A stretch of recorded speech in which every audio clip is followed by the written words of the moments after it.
Speed of 90 ready. ત્યારબાદ આ કામે ફરિયાદ પક્ષે સાહેબ ત.ક. અમલદાર રમણસિંહ ધૂળસિંહ ચૌહાણને આંક 20થી સોગન ઉપર તપાસવામાં આવેલ છે.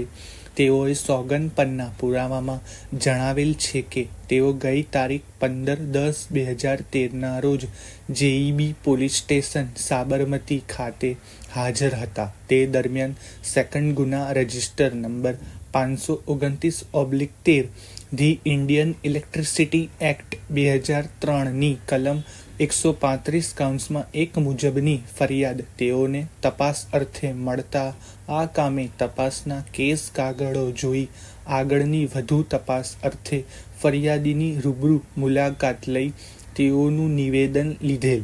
ત્યારબાદ આ કામે વીજ ચેકિંગ કરનાર અધિકારીઓના નિવેદનો નોંધેલ. ત્યારબાદ આ કામે વીજ ચેકિંગ કરેલ જગ્યાનું 2 પંચો રૂબરૂ પંચોના જોયા લખાવ્યા મુજબનું પંચનામું લખી તેમાં 2 પંચોની સહીઓ કરાવી રૂબરૂ તરીકે તેઓને સહી કરેલ. જે પંચનામું તેઓએ આંક 21થી રજૂ કરેલ છે.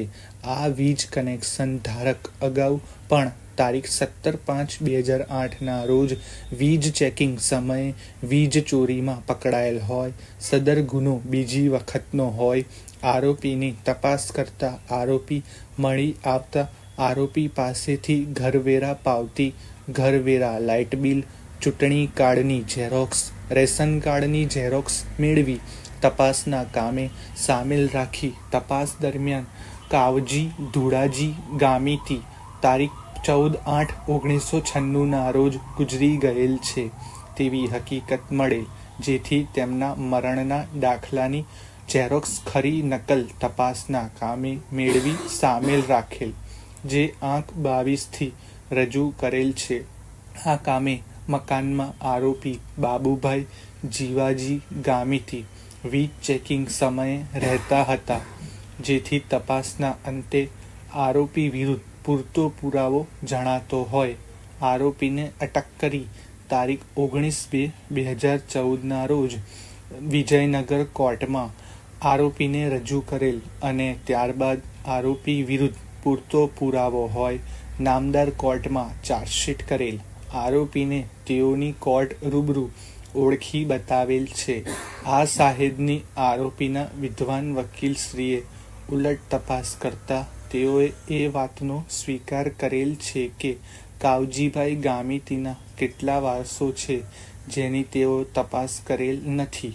આમ તપાસ કરનાર અમલદારની જુબાની જોતા તેઓ ચેકિંગ સ્ક્વોડના માણસોએ જે કાર્યવાહી કરેલી અને જે દસ્તાવેજો તૈયાર કરેલા તે તપાસમાં સામેલ રાખ્યા છે. આ કામે બનાવવાળી જગ્યાનું પંચનામું આંક 21 પુરવાર કરવા માટે જે પંચ સાહેબને તપાસવામાં આવેલા નથી તેમજ ત.ક. અમલદારને ગુનાવાળી જગ્યાની આજુબાજુના કોઈ માણસોના નિવેદન લીધેલ નથી. આમ તપાસ કરનાર અમલદારે જે તપાસ કરી છે તે અસ્પષ્ટ અને અધૂરી હોવાનું જણાય આવે છે. પેરેગ્રાફ.